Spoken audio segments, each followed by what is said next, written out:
जय हिंद दोस्तों। आज फिर एक नए क्लास में स्वागत है, जिसमें आज हम पढ़ने वाले हैं साइकोलॉजी सब्जेक्ट। जो भी सेमेस्टर फर्स्ट में अगर ऑनर्स के रूप में साइकोलॉजी सब्जेक्ट को लिए हुए हैं तो उसके लिए यह क्लास बहुत ही महत्वपूर्ण होने वाला है, क्योंकि टीएमबी यूनिवर्सिटी में जो है एग्ज़ाम का डेट ऑफिशियली जारी हो गया है, जो कि 7 मार्च से एग्ज़ाम शुरू है। इसलिए आप क्लास को कीजिए और एग्ज़ाम में बेहतर अंक प्राप्त कीजिए। और एलएनएमयू में जो है 11 मार्च से शुरू है, इसलिए आप लोग क्लास को कंटिन्यू करते रहे। अगर आप लोग इसका पीडीएफ सुनना चाहते हैं तो मैं अपना व्हाट्सअप नंबर नीचे डिस्क्रिप्शन में डाल दिया हूँ, आप लोग वहां से मंगवा सकते हैं सिर्फ मैसेज करके, या फिर टेलीग्राम चैनल पर भी हम उपलब्ध करा देंगे। आप लोग वहां से भी डाउनलोड कर सकते हैं, जो कि बिल्कुल फ्री है। अभी कोई भी इसका चार्ज नहीं लगता है, आप लोग बेझिझक मंगा सकते हैं। तो चलिए अब क्लास को शुरू करते हैं। आज जो है इस क्लास में 2 लघु उत्तरीय क्वेश्चन करवाएंगे। इसके बाद एक जो है वो दीर्घ उत्तरीय क्वेश्चन करवाएंगे, इसलिए आप लोग क्लास को कंटिन्यू करते रहे। तो चलिए अब देखते हैं इसमें जो तीसरा क्वेश्चन दिया गया है कि भावना की प्रकृति स्पष्ट कीजिए। तो भावना की क्या प्रकृति है उसी को स्पष्ट करने के लिए कहा जा रहा है। तो भावना मानव जीवन का एक अत्यंत महत्वपूर्ण पक्ष है। भावना जो है एक मानव जीवन का एक अत्यंत महत्वपूर्ण पक्ष है, जो उसके मानसिक, शारीरिक तथा व्यवहारिक पक्षों से गहराई से जुड़ा होता है। जो उसके मानसिक, शारीरिक तथा व्यवहारिक पक्षों की गहराई से जो है वो जुड़ा होता है। तो भावना की प्रकृति जटिल होती है। भावना की जो प्रकृति है वह जटिल होती है, क्योंकि इसमें शारीरिक परिवर्तन, मानसिक अनुभव और व्यवहारिक अभिव्यक्ति तीनों शामिल होते हैं। इसमें जो है क्या क्या शामिल होते हैं, तो शारीरिक परिवर्तन, मानसिक अनुभव और व्यवहारिक अभिव्यक्ति तीनों शामिल होते हैं। जब व्यक्ति किसी विशेष परिस्थिति का सामना करता है तो उसके शरीर में विभिन्न प्रकार के शारीरिक परिवर्तन होते हैं। जब किसी व्यक्ति जो है विशेष परिस्थितियों का सामना करता है तो उसके शरीर में जो है विभिन्न प्रकार के शारीरिक परिवर्तन होते हैं। जैसे हृदय की गति बढ़ना, जैसे जो पहला पॉइंट होता है कि हृदय गति का बढ़ना। इसके बाद दूसरा जो है कि इसमें पसीना आना, और इसके बाद है सांस की गति में परिवर्तन आदि। तो इसके साथ साथ व्यक्ति के मन में सुख, दुख, भय, क्रोध, प्रेम, घृणा जैसी भावनाएं उत्पन्न होती है। तो इसके साथ साथ जो है व्यक्ति के मन में सुख, दुख, भय, क्रोध, प्रेम, घृणा जैसी भावनाएं उत्पन्न होती है। इसके बाद है वह इन्हें अपने चेहरे के हाव भाव, वाणी तथा क्रियाओं के माध्यम से व्यक्त करता है। वह जो है इन्हें अपने चेहरे के हाव भाव से और वाणी तथा क्रियाओं के माध्यम से व्यक्त करता है।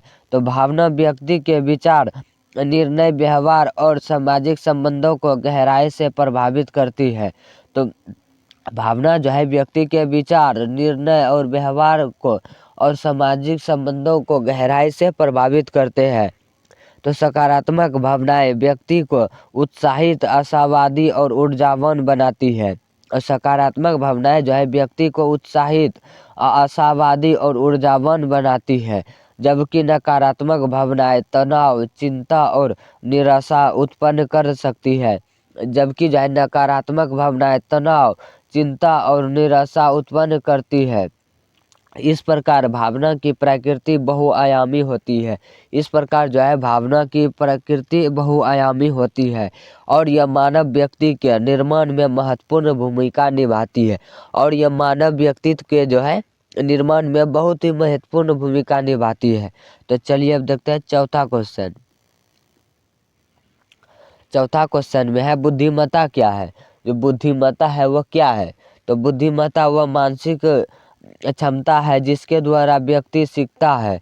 तो बुद्धिमत्ता वह मानसिक क्षमता है जिसके द्वारा जो है व्यक्ति सीखता है, समझता है, तर्क करता है। व्यक्ति जो है सीखता है, समझता है और तर्क करता है, और समस्या का समाधान करता है, और जो है समस्या का समाधान करता है तथा इन परिस्थितियों के अनुसार अपने व्यवहार को समायोजित करता है तथा इस परिस्थितियों के अनुसार जो है अपने व्यवहार को समायोजित करता है।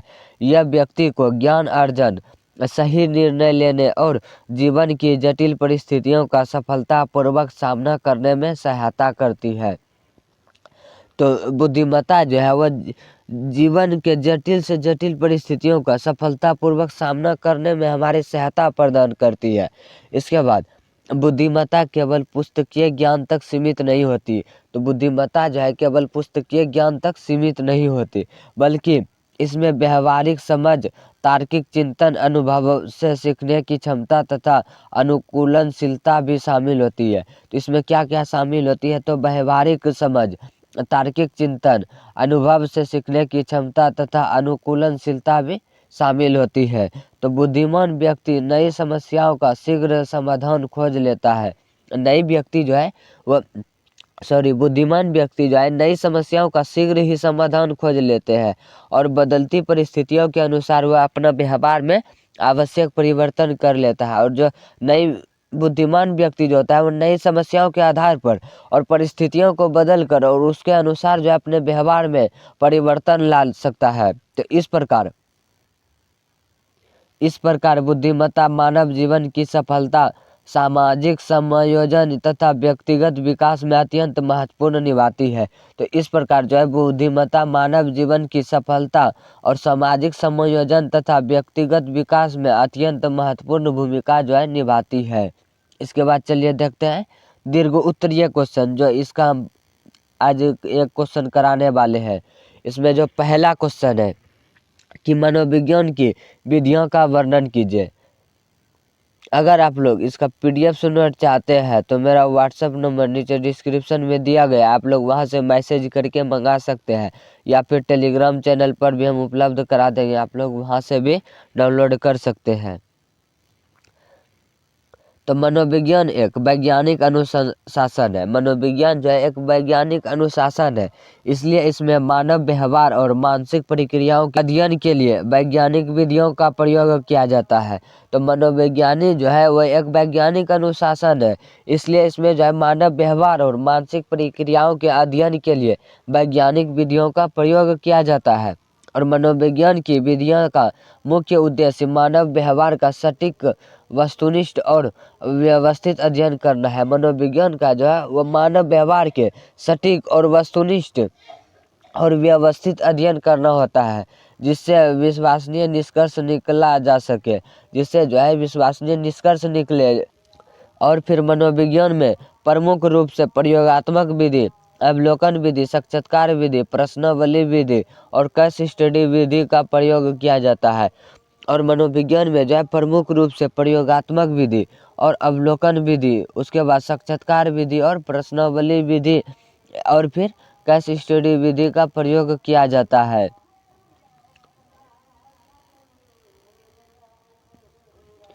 इसके बाद इसमें जो पहला है प्रयोगात्मक विधि, मनोविज्ञान की सबसे महत्वपूर्ण और वैज्ञानिक विधि मानी जाती है।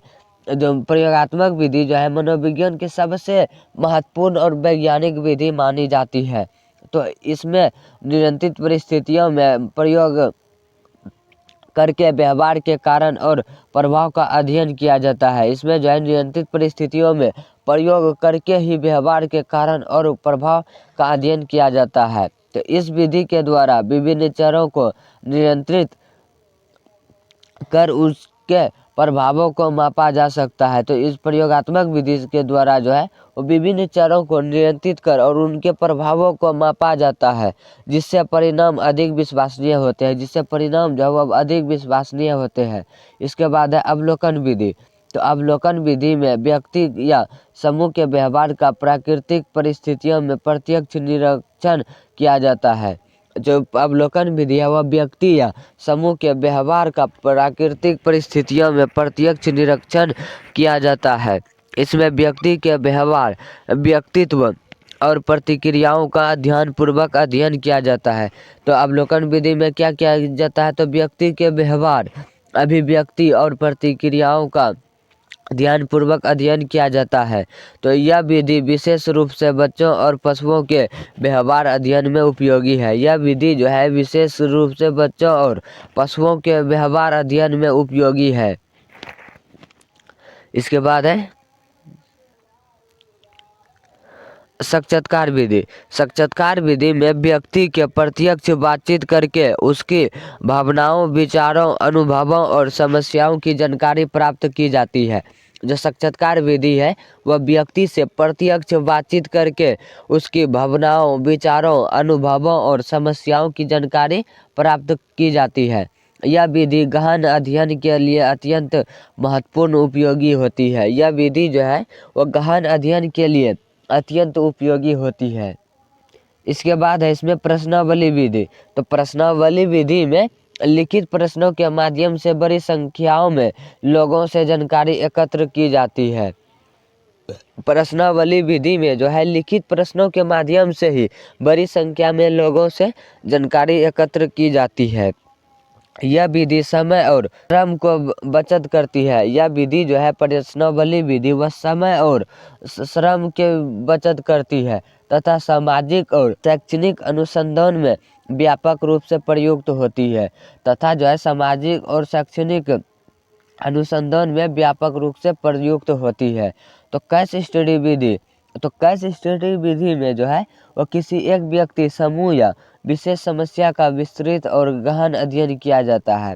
केस स्टडी विधि में जो है किसी एक व्यक्ति, समूह या विशेष समस्या का विस्तृत और गहन अध्ययन किया जाता है। यह विधि विशेष रूप से असामान्य व्यवहार, यह विधि जो है केस स्टडी विधि या असामान्य व्यवहार, मानसिक रोगियों तथा प्रतिभाशाली व्यक्तियों के लिए अध्ययन में उपयोगी है। जो है प्रतिभाशाली व्यक्तियों के अध्ययन में उपयोगी है। इसके बाद